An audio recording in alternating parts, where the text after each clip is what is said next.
بسم اللہ الحمد للہ والصلاة والسلام علی رسول اللہ السلام علیکم ورحمۃ اللہ وبرکاتہ۔ واقعہ معراج ایک عظیم نبوی معجزہ حقائق کی روشنی میں قسط نمبر 15۔ سب سے آخر میں حضرت نبی اکرم صلی اللہ علیہ وسلم نے خطبہ ارشاد فرمایا تھا۔ اگر ہم یہ کہیں کہ یہ تمام انبیاء کرام کے مبارک خطبات کا خلاصہ اور حاصل تھا تو بجا ہے۔ ہر نبی اور رسول اپنے اپنے دور میں اپنے اپنے علاقوں کے لوگوں کے لیے سراسر رحمت الہی کا پیکر محسوس ہوا کرتا تھا بالخصوص، اور اس دور میں سارے عالم کے لیے بالعموم، اور حضرت صلی اللہ علیہ وسلم کی نبوت کبریٰ اور آپ کی رسالت عظمیٰ سارے عالم کے لیے سراپا رحمت الہی ہے، جبکہ سابقہ انبیاء کرام مخصوص علاقوں اور محدود اقوام کے لیے بھیجے جاتے تھے، اور ہر نبی کے بعد کسی نبی کی بعثت اور ہر رسول کے بعد کسی رسول کا ظہور ممکن کیا بلکہ واقع تھا۔ لیکن حضرت صلی اللہ علیہ وسلم کے ظہور و بعثت عامہ سے کسی رسول کے آنے کے امکان کو بالکل ختم کر دیا گیا۔ اس طرح اس امت سے کسی نبی یا رسول کے آنے کی جو ایک طرح کا سخت امتحان ہوتا تھا کہ اگر واقعی نبی تھا تو اس کا انکار کرنا خطرناک تھا، یا نہیں تھا تو اس کا اقرار کرنا بھی خطرناک تھا، اللہ نے ختم نبوت کے طفیل سے اس امت کو ہمیشہ اس آزمائش سے بری کر دیا۔ بہرحال ختم نبوت حضرت اللہ جل مجدہ کا بہت بڑا احسان اور انعام ہے۔ کلام پاک کا ایک وصف الفرقان ہے، یعنی مضبوط دلائل کی بنا پر حق اور باطل کو الگ الگ کرنے والی کتاب۔ تاہم قرآن کریم کی سب سے زیادہ جامع تعریف الکتاب سے کی گئی ہے، یعنی مکمل دستور حیات جس میں کسی پہلو کو تشنا نہیں رکھا گیا ہے۔ الکتاب جامع الاشتات، دنیا و عقبہ اور معاش اور معاد کے ہمہ جہتی پہلو کے لیے جامع یہ کتاب ہے۔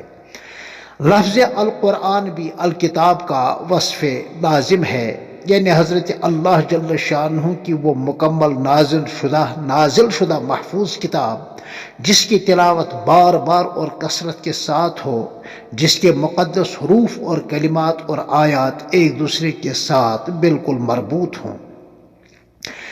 کلام پاک اپنی مجمل آیات کی خود ہی تفسیر کرتا ہے یا حدیث نبوی اس کی تشریح کرتی ہے۔ اس طرح قرآن کریم مثل متن ہے اور حدیث و سنن نبوی اس کی فعلی اور قولی تفسیر و تشریح ہے۔ لہذا قرآن کریم کو حدیث و سنت سے یا حدیث و سنت کو قرآن کریم سے جدا کرنا، دین کی تشریح کرنا، جدا کر کے دین کی تشریح کرنا بالکل تحریف ہوگا۔ جس طرح حضرت نبی اکرم صلی اللہ علیہ وسلم آخری پیغمبر ہے، اسی طرح آپ کی امت اجابت یعنی امت مسلمہ آخری امت ہے، اور آپ پر نازل شدہ کتاب آخری کتاب ہے، اور یہ امامت اور سیادت اس امت کو جو ملی ہے ختم نبوت کے طفیل میں۔ جس طرح ہمارے نبی صلی اللہ علیہ وسلم ساری کائنات کے لیے رحمت اور تمام انسانوں کے لیے نبی ہے، امت بھی اصولی طور پر انسانیت کے لیے نفع بخش، راحت رساں اور باعث رحمت ہو، تمام لوگوں کے لیے، نہ کہ صرف مسلمانوں کے لیے۔ اس طرح ایک مسلمان کا مرتبہ اور مقام کیا ہے، اور اس اعتبار سے ایک امت کی حیثیت سے اس امت کی کیا ذمہ داری ہے، یہ ہم سبوں کے لیے لمحہ فکریہ ہے۔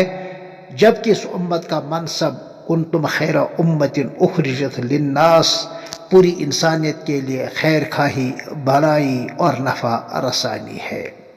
اس امت کی افضلیت کی وجہ اس امت کے نبی کی افضلیت کی برکت سے ہے۔ یہی وجہ ہے کہ فیضان نبوت سے سب سے زیادہ امت مسلمہ ہی مستفید ہوئی ہے۔ کروڑ اولیاء کرام، علماء ربانیین، ابدال اور اقطاب اور مشائخ، ائمہ رشد و ہدایت اس امت میں رہے ہیں۔ سابقہ تمام نبیوں کی پوری امت میں غالباً اس کا 100واں حصہ بھی شاید نہیں ہوگا۔